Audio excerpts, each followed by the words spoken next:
I thought it was just a mistake until black SUVs pulled onto my farm like they owned it. The envelope looked official enough to make me pause before opening it. Thick paper, bold lettering, and a return address from an HOA I didn't even think applied to my land. I had lived on that farm for years, long before any suburban development started creeping toward the outskirts of the county. My nearest neighbor was a mile down the dirt road, and the only association I had ever dealt with was the occasional livestock inspector. So seeing something like that in my mailbox felt out of place, almost like it had been delivered to the wrong property. I opened it anyway, figuring it was probably a mistake that would clear itself up quickly. But the moment I started reading, my confusion turned into disbelief. The letter claimed I was in violation of multiple HOA regulations: unauthorized structures, improper fencing, unapproved agricultural activity, and even visual disturbances caused by farm equipment. I actually laughed out loud at that one. This was a working farm, not a suburban backyard. Tractors, barns, and livestock weren't violations. They were the entire point of the land. At first, I assumed it had to be some kind of clerical error. Maybe they had the wrong address, or maybe someone had drawn their boundaries incorrectly on a map. But as I read further, the tone of the letter shifted from formal to threatening. It warned that failure to comply within 10 days could result in fines, legal action, and further enforcement measures. That's when the humor faded. This wasn't just a mistake. They were serious. I stepped outside and looked over my property, trying to make sense of it. Acres of open land stretched in every direction, with fences I had built myself and buildings that had stood for decades. Nothing about this place had changed, except for the new housing development slowly expanding miles away. It didn't sit right with me that some HOA, formed long after I'd established this farm, suddenly believed they had authority here. What bothered me most wasn't just the absurdity of the claims, but the confidence behind them. Whoever sent that letter truly believed they could tell me what to do on land they had no business controlling. And something about that didn't feel accidental. It felt deliberate, like the first move in a much bigger problem I hadn't seen coming yet. I figured the smartest thing to do was respond calmly and clear things up before it went any further.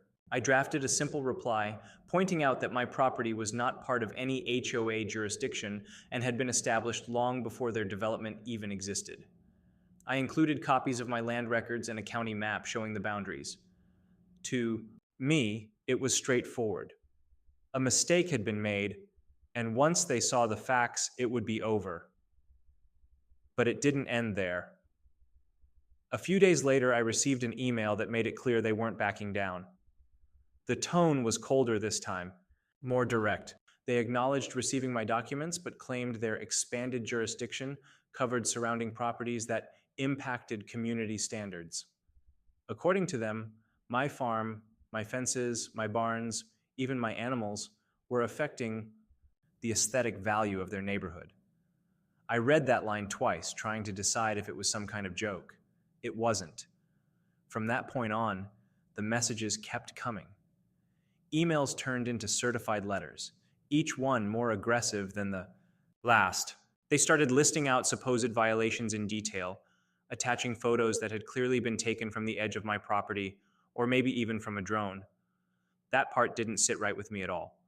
Someone had gone out of their way to watch my land, document it, and build a case where none should have existed.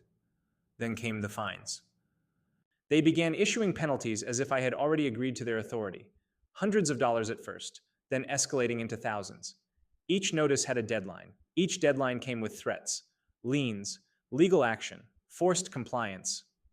It was like they were trying to pressure me into submission by sheer persistence, hoping I'd rather pay than fight. What really crossed the line was the phone call. A man who introduced himself as part of their compliance enforcement team spoke to me like I was some kind of tenant breaking lease rules. He told me I needed to start making visible efforts to bring my property in line with HOA standards, or they would take the next step. When I asked him exactly what authority they had over my land, he dodged the question and repeated the same scripted warnings. That's when it stopped feeling like a misunderstanding and started feeling like harassment. They weren't confused, they were pushing, testing limits, trying to see how far they could go before I pushed back. And the more they escalated, the clearer it became that this wasn't going to resolve itself quietly. Something bigger was coming, and I could feel it building with every message they sent.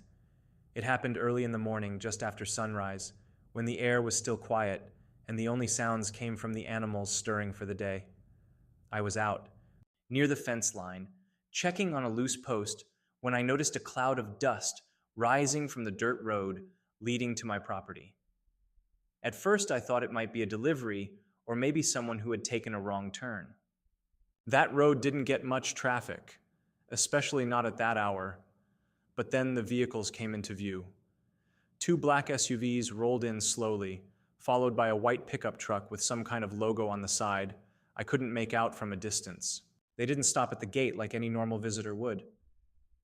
Instead, they pushed right through the open entrance and continued down the path toward the main house, like they had every right to be there.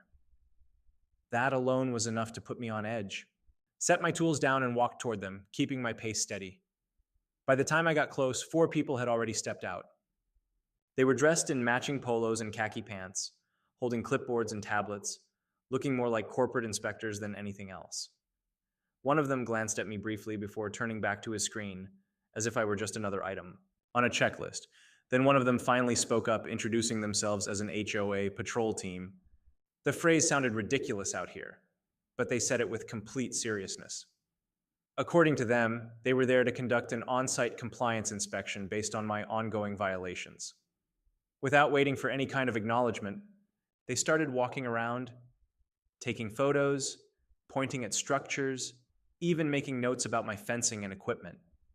It was like I wasn't even part of the conversation anymore. I told them they needed to leave immediately, that they had no authority to be on my land. One of them barely looked up before responding that they had already notified me of their visit in prior correspondence, as if that somehow gave them permission to show up uninvited. Another mentioned something about documenting non-compliance for further enforcement, which only made the situation more absurd. What really got under my skin was the way they carried themselves. Calm, confident, completely unbothered, as if they had done this before and expected no resistance. They weren't asking questions. They weren't verifying anything. They were acting like they had already decided the outcome.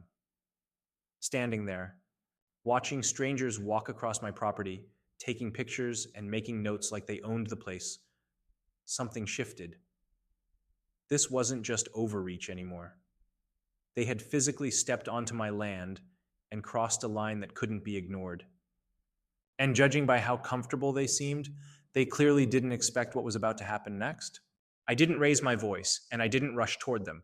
Instead, I walked back toward the house, leaving them to their clipboards and quiet assumptions.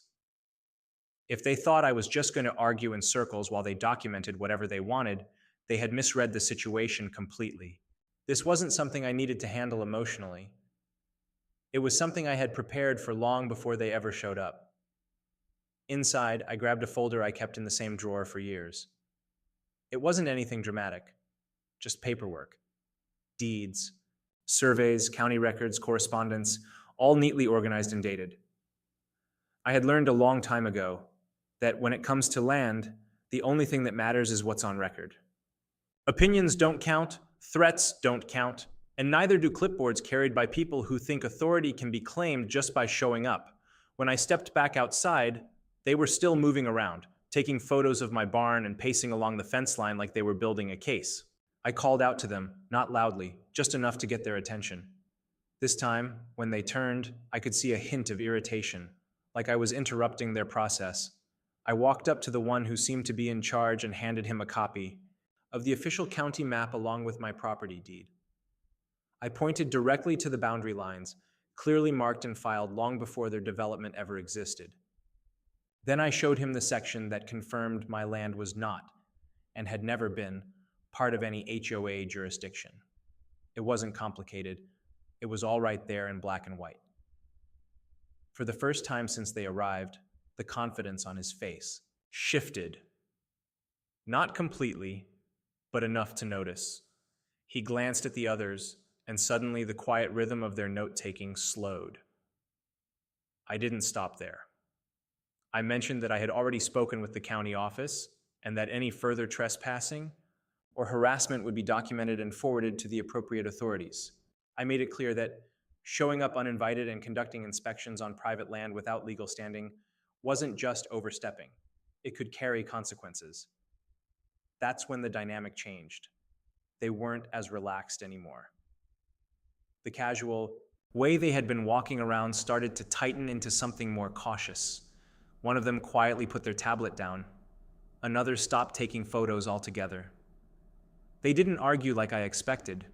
They didn't double down or threaten me again. Instead, they started asking questions.